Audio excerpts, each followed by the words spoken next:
Балаларға туған күнге бата 12.03.26. Бисмиллахиррахманиррахим. Бата деген ақ тілек, бәрімізге бал тілек. Мен батамды берейін, бүлдіршінге бақыт деп. Құтты болсын туған күн, кіндігіңді кесіп ап, жібек жіппен буған күн. Шілде ғана суымен алғашқы рет жуған күн. Орап алып жөргекке, белгінен байқа буған күн. Ақ сүтін асыл ананың емірене емген күн.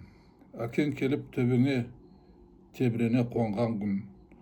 Қонғаннан ел жұртың көрімдігін берген күн. Кімге тартты екен деп бетіңді ашып көрген күн. Айналайын бүлдіршін, Алатаудай талап берсін, теңізден терең ақыл берсін, шыңдардан биік сана берсін, болжайтұғын сезім берсін, мұхиттай шексіз мейірім берсін. Сөзің өткір болсын, ақыл ойың жүйрік болсын, тілің шешен болсын, мейірімің шексіз болсын. Аумин. Алда лайк басатын белгі бар, басып жазылсаңыздар құп болады. Маған бата таратуға, сіздерге сауап алуға. Рахмет. Аумин.